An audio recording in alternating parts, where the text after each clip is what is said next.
Uniclac.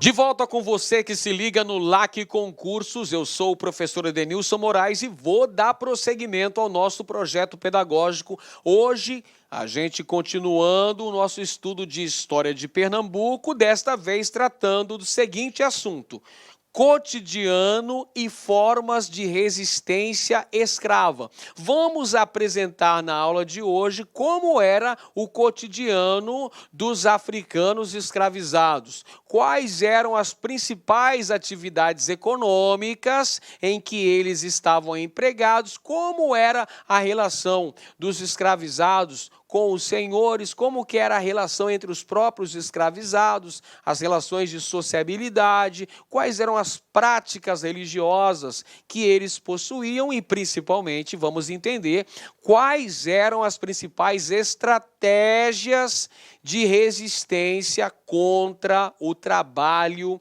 escravo. Muito bem, pessoal, vamos em frente, então. Suba o primeiro degrau com fé. Não é necessário que você veja toda a escada, apenas dê o primeiro passo. Olha só que frase impressionante do nosso grande Martin Luther King, que foi um grande batalhador da luta pelo direito dos negros nos Estados Unidos. É uma frase de motivação. Suba o primeiro degrau com fé. Você tem que começar a escada com fé. Você bota o pé no primeiro degrau da escada sem olhar lá para o final. Não leva em conta o final. Suba o primeiro com fé. Não é necessário ver toda a escada. Apenas dê o primeiro passo que você já está avançando, que você vai alcançar o seu objetivo. Isso também se aplica às nossas aulas. O conteúdo das aulas de história é bastante extenso, mas você precisa evoluir gradativamente. Vai estudando um conteúdo por vez e quando você perceber, já estudou todo o conteúdo, já assimilou boa parte daquele conteúdo, estará preparado, estará qualificado para ter um grande desempenho no dia da prova. Muito bem, pessoal, vamos começar falando sobre a escravidão negra.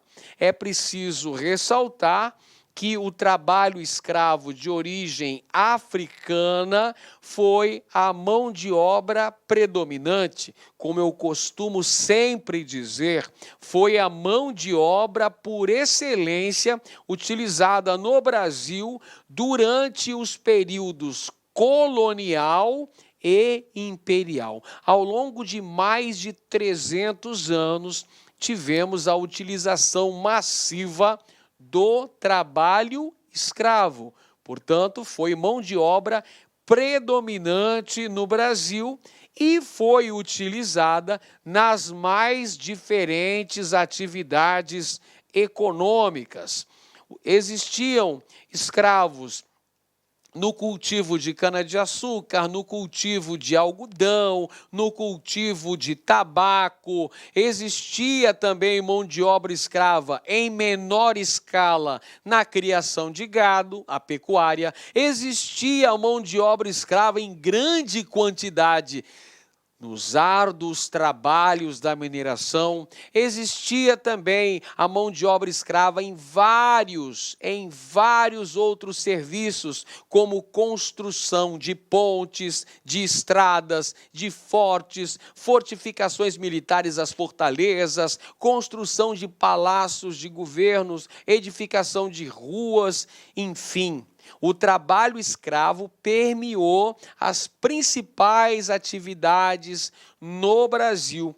Existiam, por exemplo, os escravos de Eito, os escravos domésticos e também os escravos de ganho. Você precisa compreender essa variedade na utilização do trabalho escravo. Quem eram os escravos de eito, professor? Denomina-se escravos de eito aqueles que estavam ligados mais diretamente ao circuito produtivo. Os escravos que estavam na lavoura de cana-de-açúcar, os escravos que estavam na lavoura de algodão, os escravos que estavam na mineração, eles eram chamados de escravos de eito, aqueles que estavam sujeitos justamente a um trabalho mais vigoroso, um trabalho mais árduo, um trabalho mais penoso. Esses são os escravos de eito. Havia também os escravos domésticos, aqueles que realizavam uma série de trabalhos na casa de seus senhores. Na casa dos seus senhores. Eram, por exemplo, a cozinheira, era, por exemplo, jardineira, copeira, ama de leite, ama seca, os moleques de recado, toda essa galera aí era chamado de escravos domésticos, aqueles que estavam trabalhando no lar do senhor de engenho e sua família. E existia também os escravos de ganho, pessoal. Os escravos de ganho eram aqueles que estavam sendo utilizados no comércio de rua. No comércio de rua.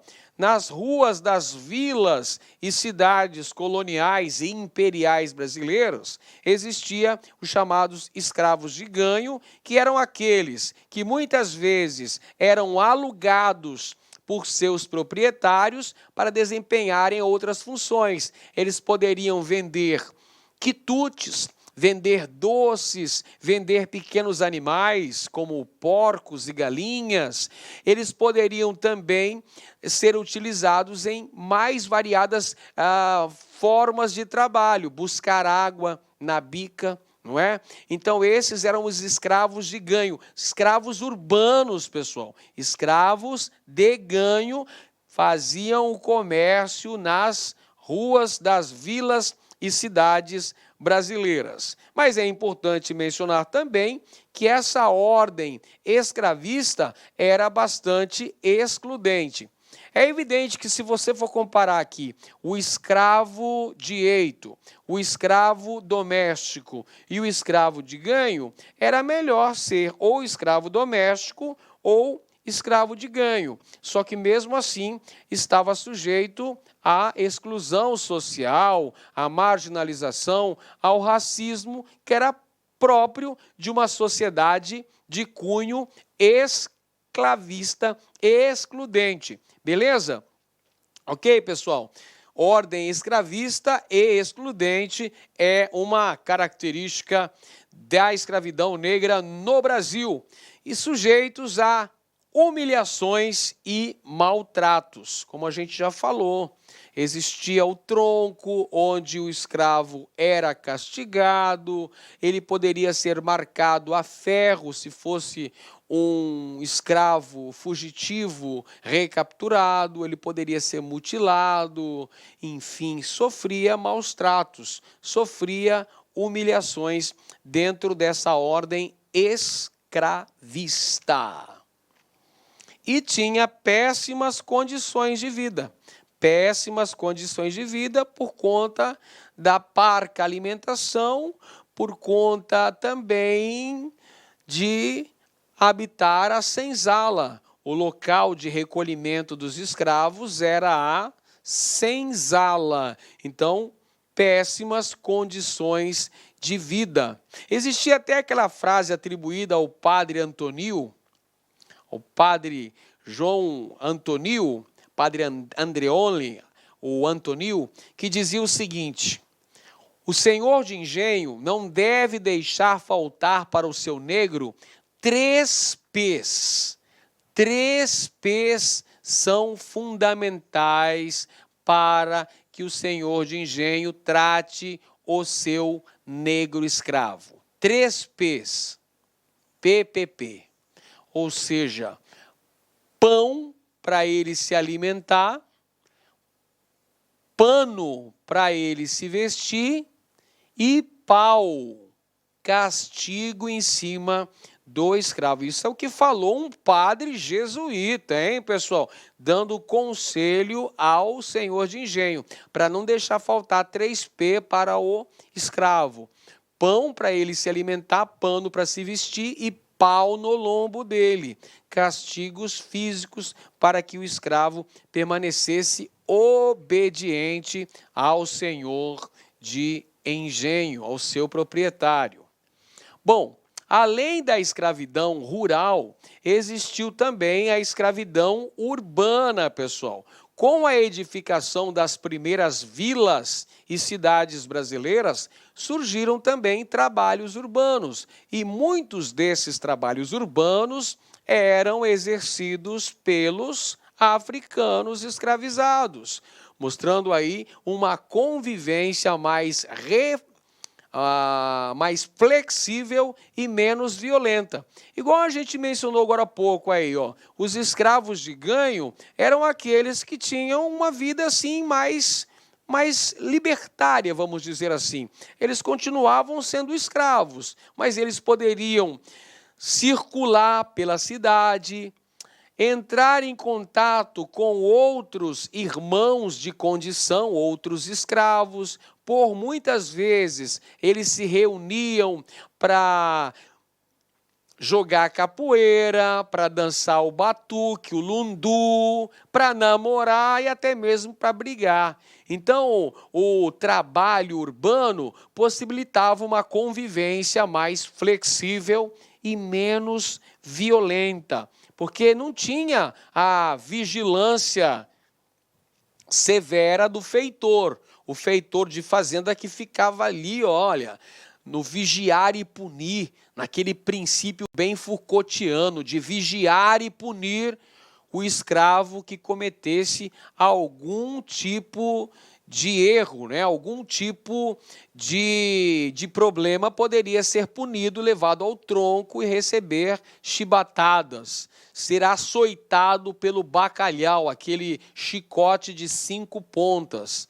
Veja só. Mas na escravidão urbana, que surgiu com o aparecimento da vida urbana no Brasil, com a edificação das primeiras vilas e cidades, essa convivência passa a ser mais flexível e menos violenta. Evidentemente que o número de escravos na zona urbana era bem menor do que na zona rural. Na zona rural, por exemplo, precisava-se de muitos braços fortes para trabalhar no engenho, nas plantações de cana-de-açúcar ou nas instalações do próprio engenho para o beneficiamento da produção. Então, lá, o número de escravos era muito maior. Na zona urbana, era menor o número de trabalhadores do que no meio rural.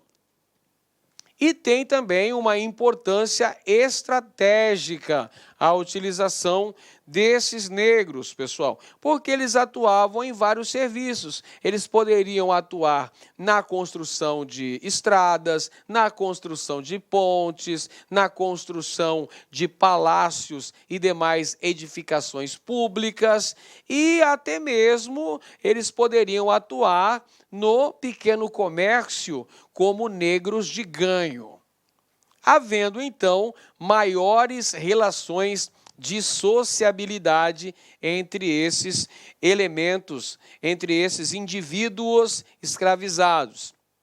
Alguns dedicavam-se aos serviços domésticos, a cozinheira, a copeira, o jardineiro, a ama seca, que era a babá, a ama de leite, que era uma escrava lactante, que amamentava os filhos de seus senhores, além dos ofícios mecânicos e do comércio ambulante, como a gente já falou, comércio ambulante, são os escravos de ganho. Outros ofícios mecânicos aqui, pessoal, pedreiro, carpinteiro, sapateiro, barbeiro, comércio ambulante e a galera que estava no serviço de negro de ganho. Tudo bem?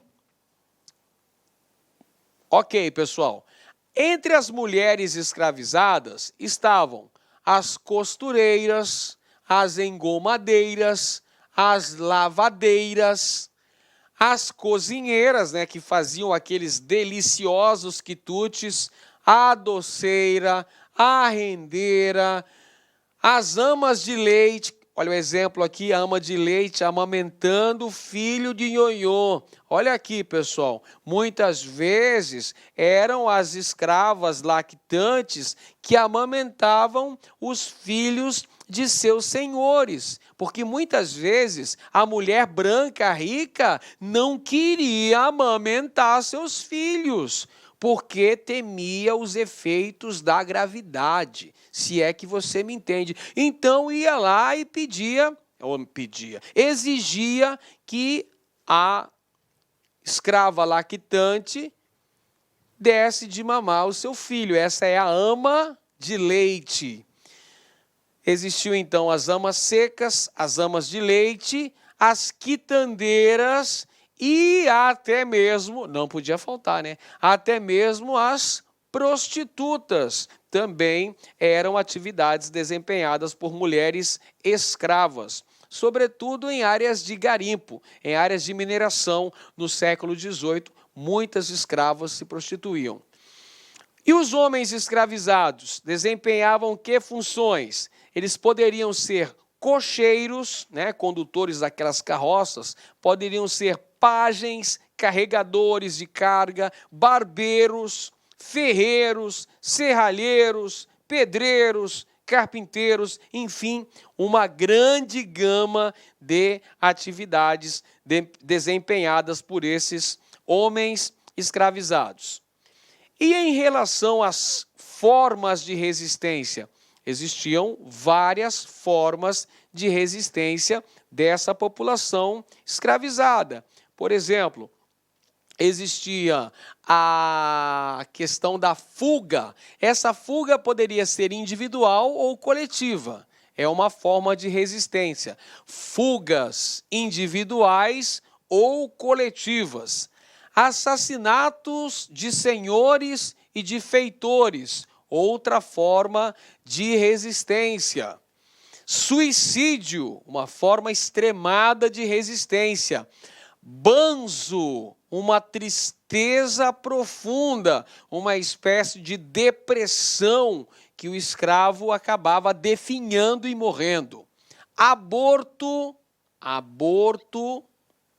era outra forma de resistência. Então a escrava grávida, não querendo ver seu filho com a mesma sina, ela interrompia a gestação, abortava. O aborto também era uma forma de resistência.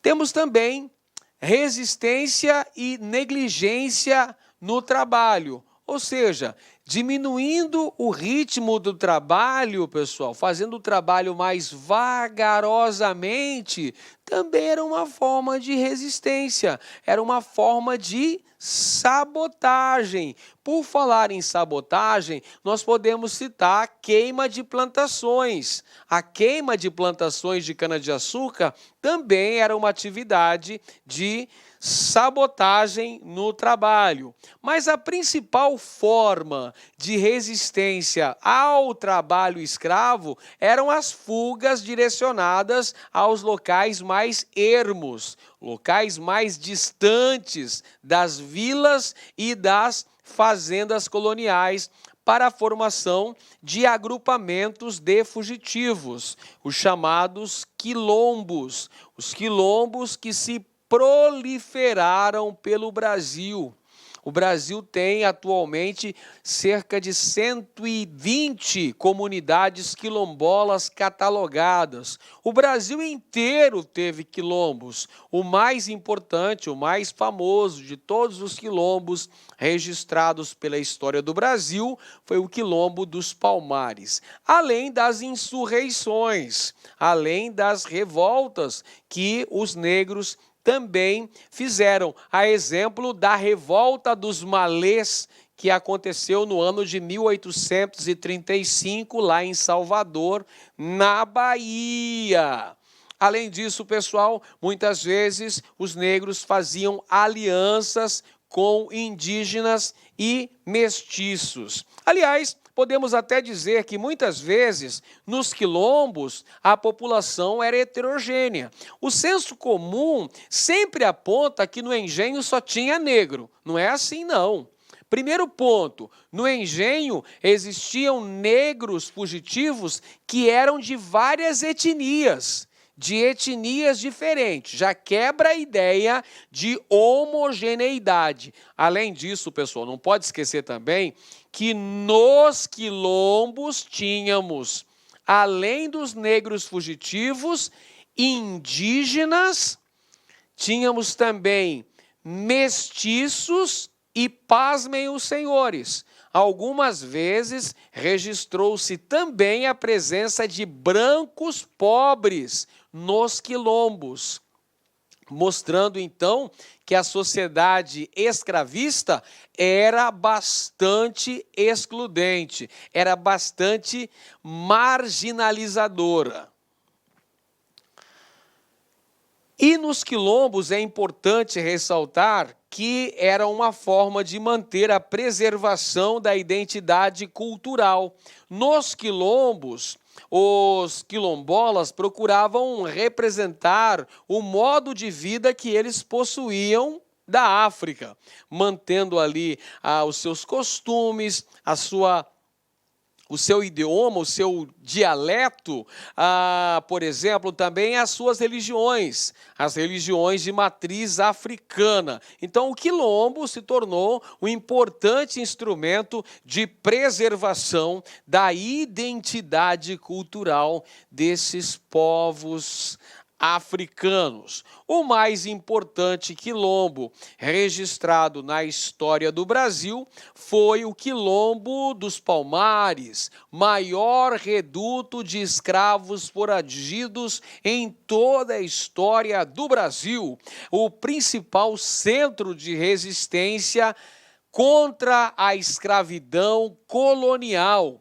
cuja localização era na Serra da Barriga. À época, a Serra da Barriga fazia parte da capitania de Pernambuco. Atualmente faz parte do estado de Alagoas. Então, o Quilombo de Palmares localizou-se na Serra da Barriga. Vale destacar também, pessoal, que o Quilombo dos Palmares não foi basicamente um quilombo. Na verdade, Palmares era uma confederação de quilombos. Eram vários quilombos reunidos. Uma verdadeira confederação quilombola, que tinha organização político-militar, cujos últimos representantes foram Ganga Zumba, que foi substituído pelo seu sobrinho Zumbi dos Palmares, que foi o último líder do Quilombo dos Palmares. E apresentava também uma sociedade fortemente hierarquizada, cujas atividades econômicas principais eram a agricultura de subsistência, a criação de pequenos animais, além das trocas comerciais que, vez por outra, eram realizadas com povoações e fazendas locais. O Quilombo dos Palmares teve uma longa resistência.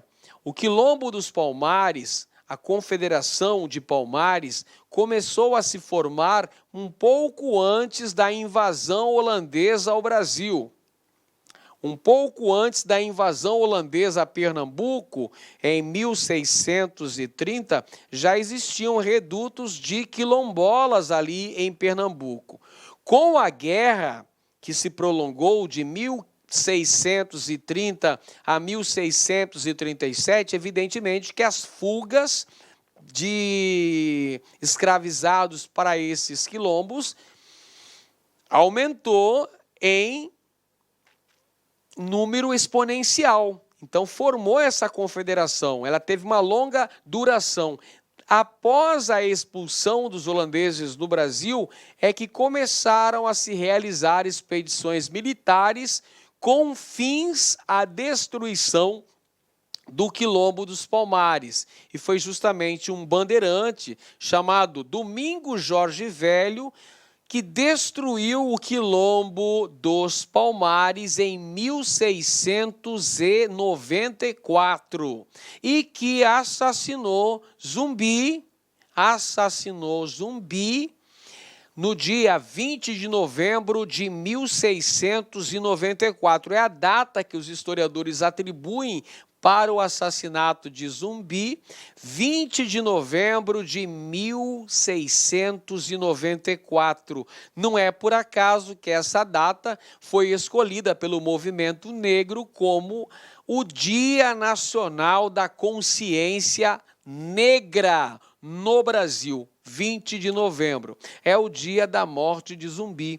E Zumbi foi morto e seu corpo foi ultrajado, não é mesmo? Porque os bandeirantes que o mataram deceparam seu órgão genital. Existem alguns historiadores, inclusive, que defendem a ideia de que o pênis de Zumbi teria sido costurado dentro de sua boca. A cabeça de Zumbi foi decepada e colocada sobre um mastro para servir de exemplo, para desestimular novas revoltas de africanos escravizados.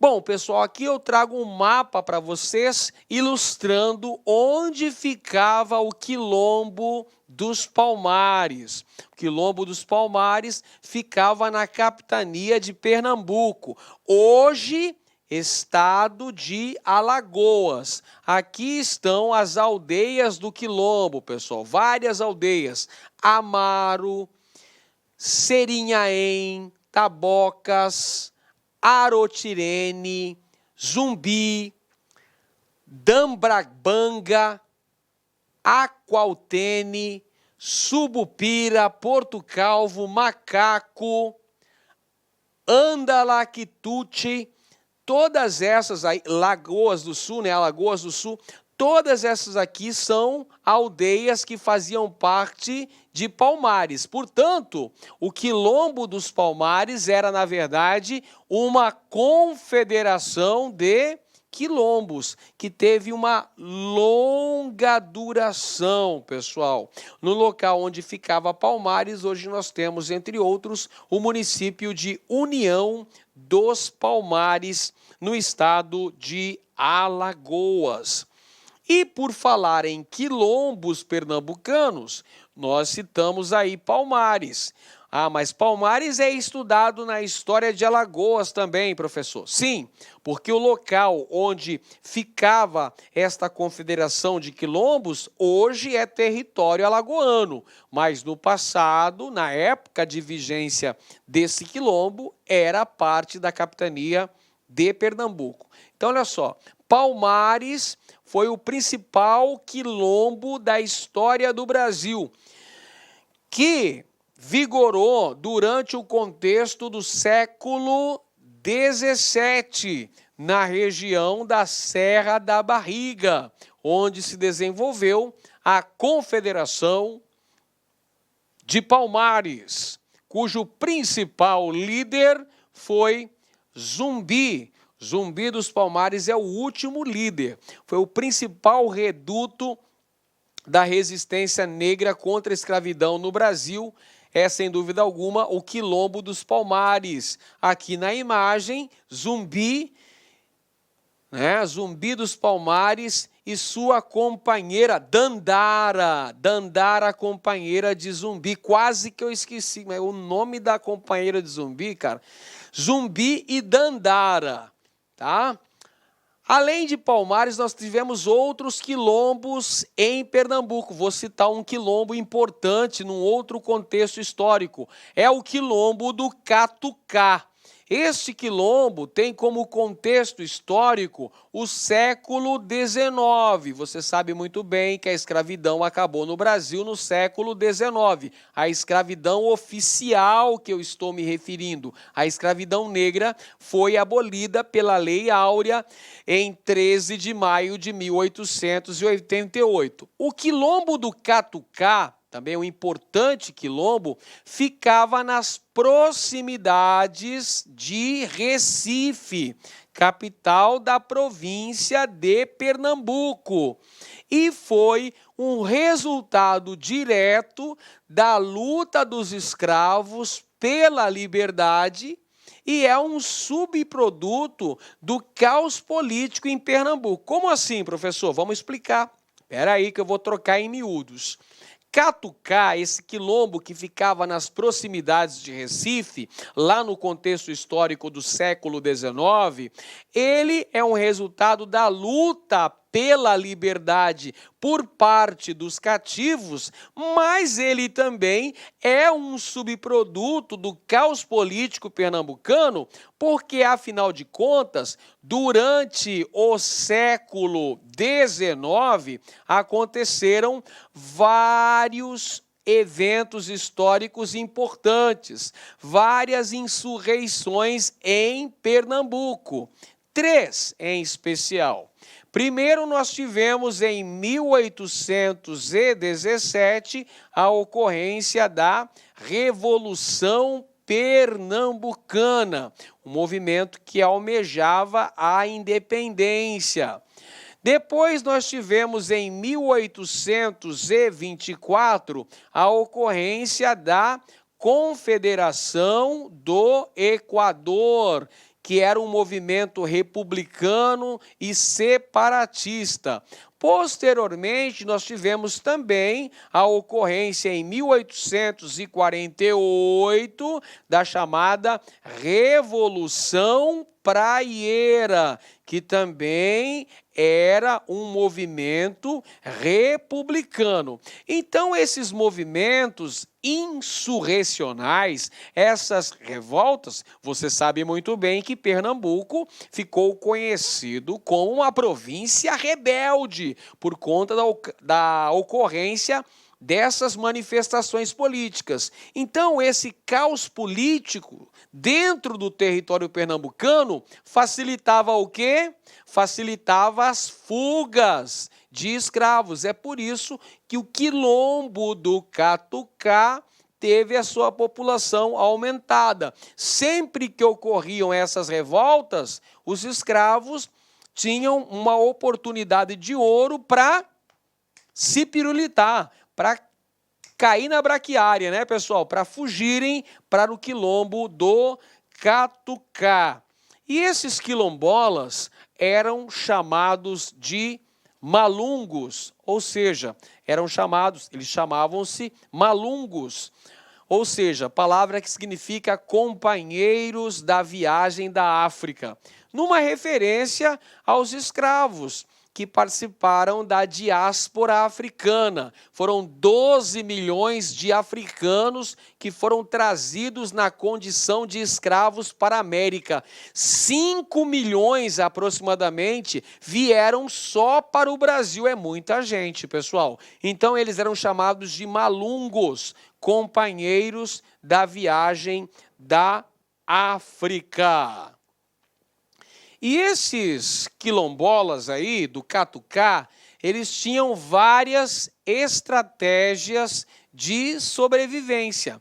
Entre essas estratégias utilizadas estava a cooperação da população negra livre. Eles tinham o apoio, a cooperação da população negra livre e também tinham o apoio de escravos de engenhos próprios. Olha a relação de sociabilidade que os quilombolas do Catucá usavam como estratégias de sobrevivência.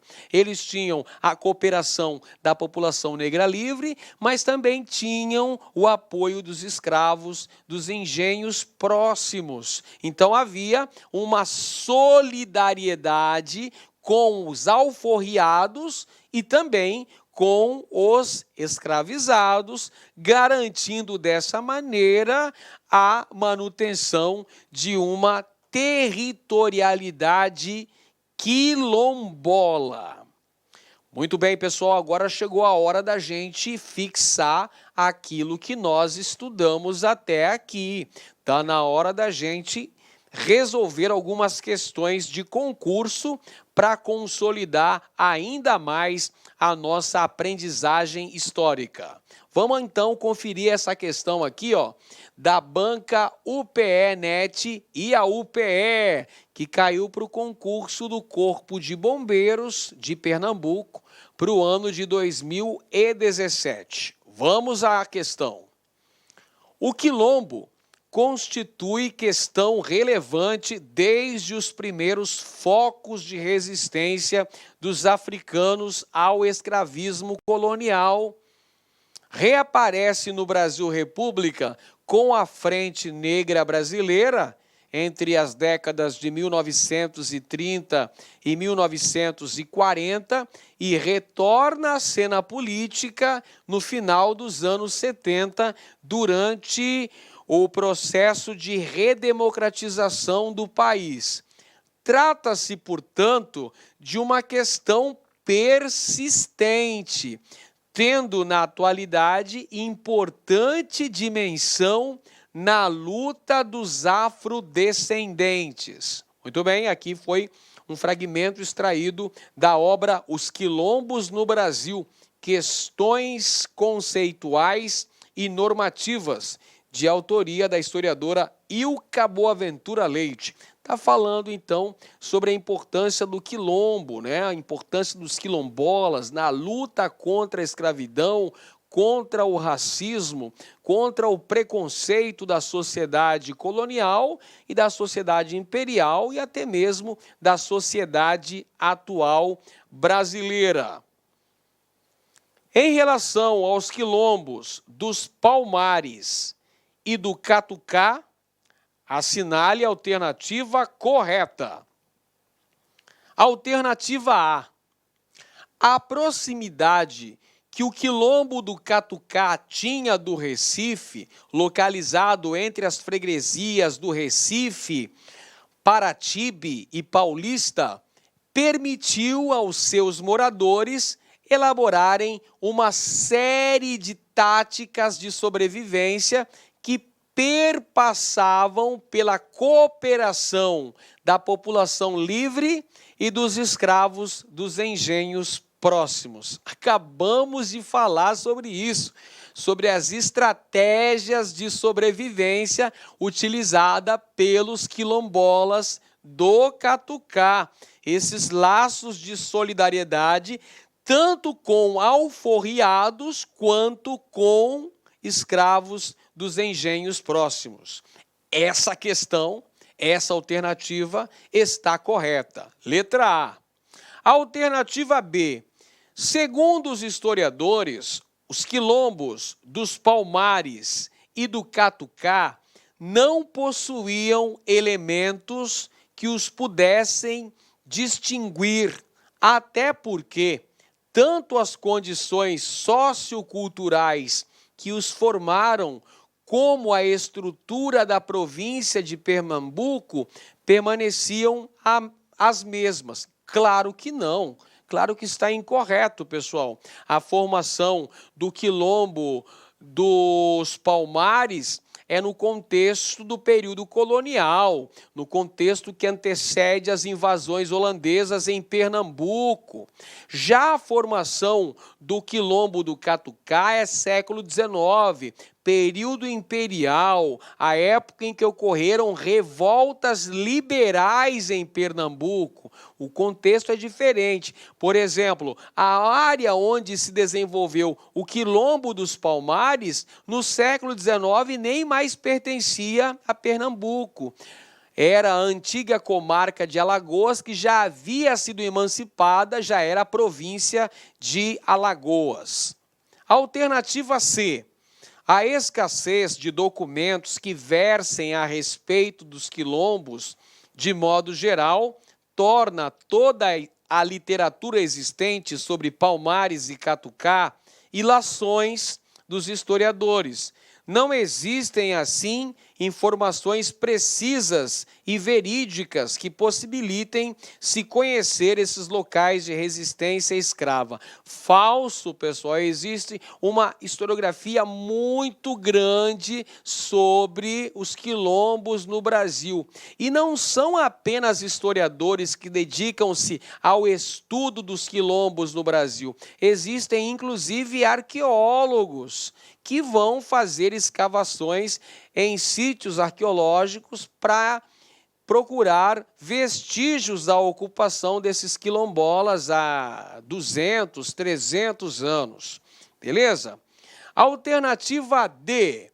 Ao contrário do observado em Palmares, o Catucá não era um quilombo dividido em vários grupos no meio da floresta.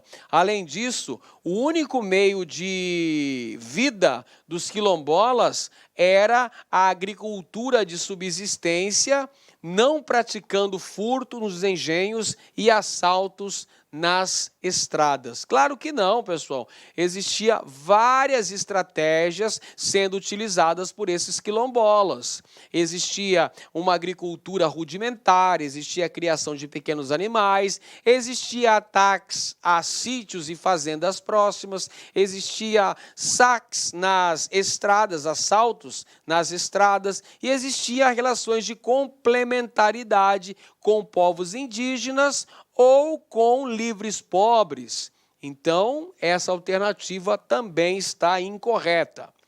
E letra E, quando finalmente os holandeses conseguiram vencer a resistência luso-brasileira, eles encontraram várias plantações queimadas, engenhos destruídos e escravos fugidos. Foi justamente nesse contexto de batalha que foram criadas condições necessárias para o aparelhamento do Quilombo dos Palmares. O Quilombo dos Palmares já existia antes mesmo da invasão holandesa a Pernambuco. O que aconteceu é que o Quilombo cresceu com as constantes fugas para esse reduto de resistência escrava. Mais uma questão aqui, pessoal, padrão UPE e a UPE para a Polícia Militar de Pernambuco. Durante os 3 séculos nos quais vigorou a escravidão no Brasil, a resistência de escravos, tanto de origem africana quanto de origem indígena, foi constante e tomou as mais diversas formas. No século XIX, quando a escravidão brasileira viveu seu apogeu com o maior afluxo de escravos africanos, o crescimento das cidades fez multiplicar nelas não apenas o número de escravos, mas também as formas de resistência que se diversificavam cada vez mais. E se as fugas sempre foram as mais famosas e emblemáticas dessas formas de resistência, nunca foram as únicas. Sobre elas, diz o historiador Marcos Carvalho, nunca faltaram fugas de escravos no Recife. Alguns se aproveitavam dos cortes que o Capibaribe fazia entre os bairros para se evadirem dentro da própria cidade em busca de dias melhores. Existem ainda casos mostrando o outro lado da história. fugas do Recife para o interior ou até para fora da província, buscando a distância do Senhor ou a proximidade de parentes, amores, amigos e pessoas da mesma etnia ou nação.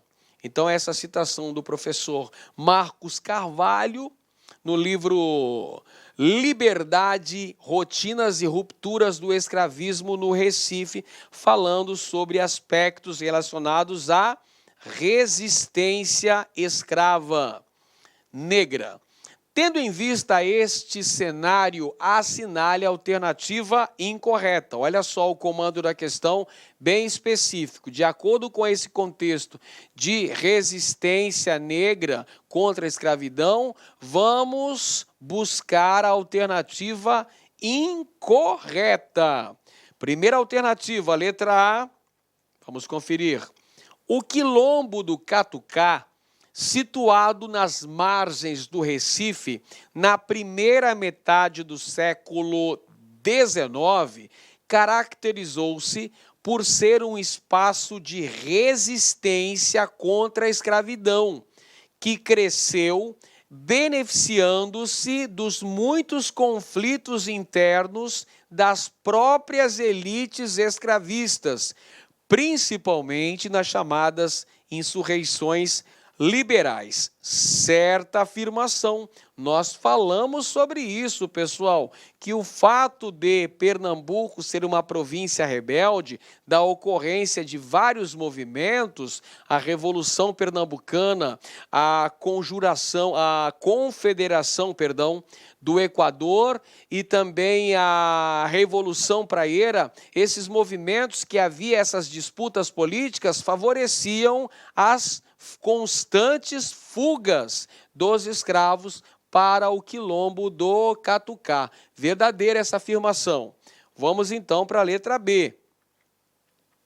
Construções culturais como a capoeira, o maracatu e mesmo o culto a determinados santos católicos, como São Benedito, Nossa Senhora do Rosário, foram importantes formas de resistência cotidiana, elaborada por escravos e ex-escravos nas margens da sociedade escravista e mesmo em suas instituições mais importantes, como a Igreja Católica. Certo também, pessoal, uma forma de resistência à escravidão também era, além da capoeira, além do maracatu, era a religiosidade. E a religiosidade por santos negros, São Benedito, Nossa Senhora do Rosário, Santa Efigênia, todos esses aí santos negros. Então é uma forma de resistência também. Vamos então para a letra C.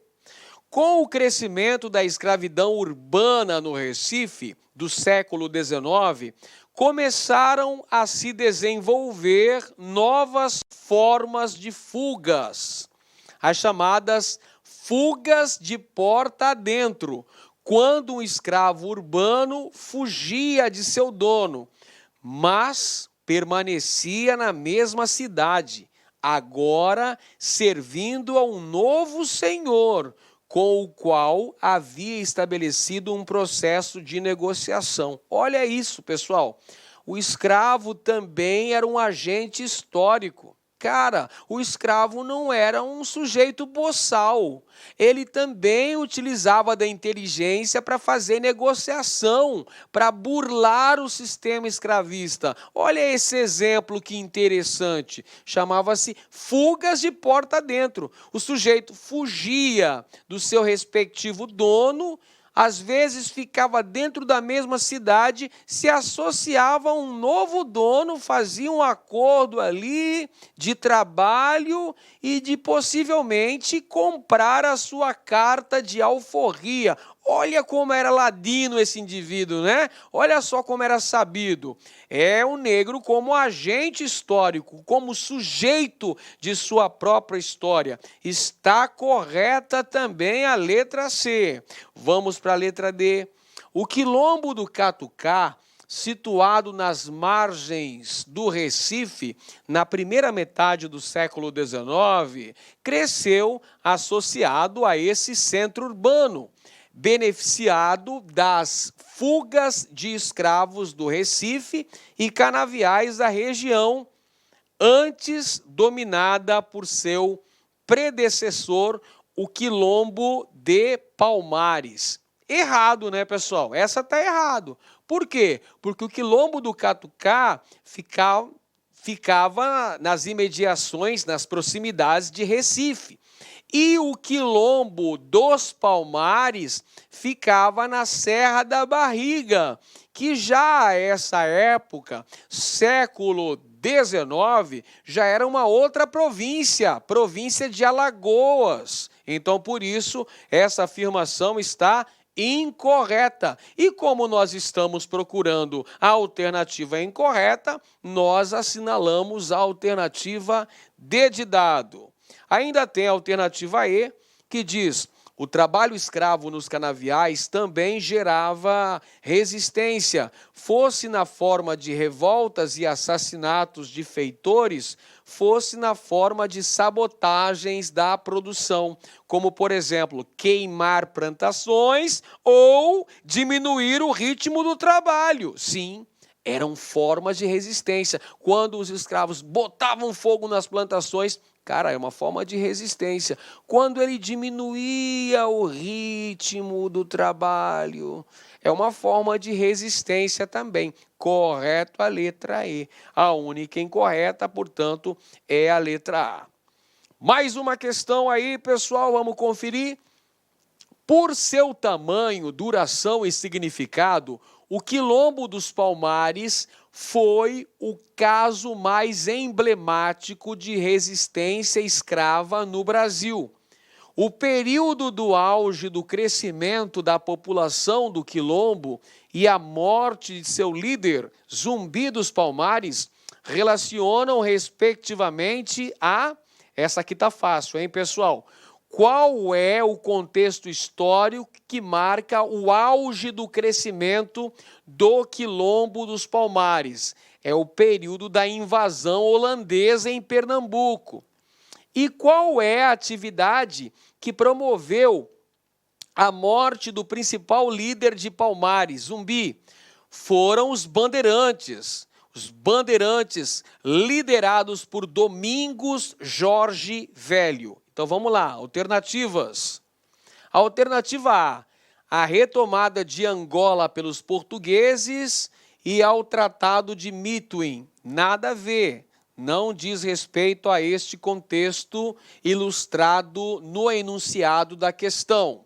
Letra B, as invasões holandesas e ao sertanismo de contrato. Essa alternativa B de bochecha está correta. Por que razão? O Quilombo dos Palmares teve o seu auge durante a fase das invasões holandesas em Pernambuco. E o crepúsculo desse quilombo, o fim desse quilombo, se deu pela ação dos bandeirantes, bandeirantes sertanistas de contrato.